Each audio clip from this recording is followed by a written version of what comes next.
আসসালামু আলাইকুম রহমতুল্লাহি ওয়া বারাকাতুহু।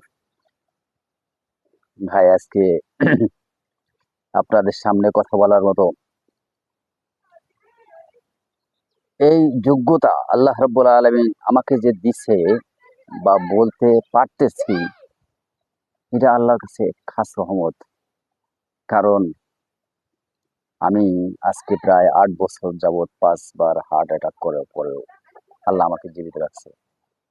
আমি দীর্ঘদিন যাবৎ ইমামতি করেছি, মসজিদ মাদ্রাসায় লেখাপড়া করেছি, মসজিদ মাদ্রাসায় খেদমত করছি। তো যে কথাটা বলতে চেয়েছিলাম সেটা হলো, আমি আজকে যে বেঁচে আছি, কথা বলতে পারতেছি, কালকে কি বেঁচে থাকবো কি থাকবো না সেটা আল্লাহই ভালো জানে, আল্লাহ ভালো বলতে পারে। তো বলছে মরার আগে মরে যাও, আগে শেখো, তোমার সাথে কেউ যাবে না, কিছুই যাবে না। তুমি যখন চলে যাবে,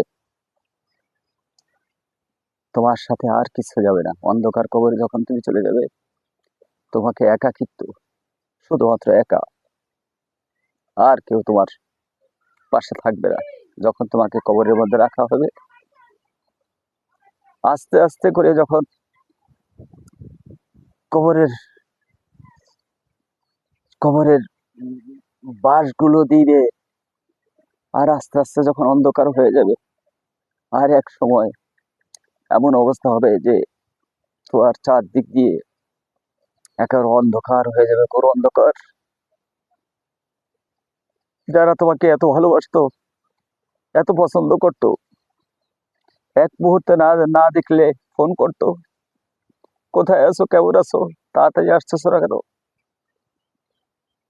কত কষ্ট করে বাড়ি গাড়ি, ছেলে সন্তান, সবকিছু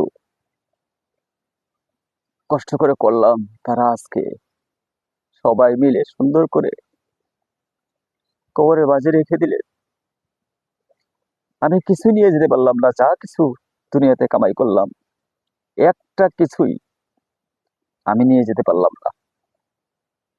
তবে হ্যাঁ, আমি যদি ভালো কাজ করতাম, ভালো আমল করতাম, করি, তাহলে সেটাই আবার সাথে যাবে। তো যে কথা বলছিলাম, ভাই, কবরের মধ্যে যখন রাখবে, তখন আমাদের অবস্থাটা এতটাই হবে যে তখন আল্লাহ ছাড়া আর কোনো গতি থাকবে না, আর কোনো গতি থাকবে না। চারদিকে অন্ধকার আর অন্ধকার, নাই আলো, নাই বাতাস, নেই কোনো জানালা, নাই কোনো দরজা, কোনো কিছুই থাকবে না।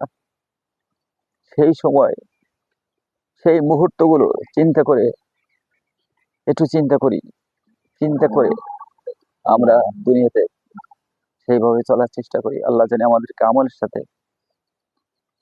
সাথে থাকার মতো তৌফিক দান করেন। আমিন। আসসালামু আলাইকুম রহমতুল্লাহ।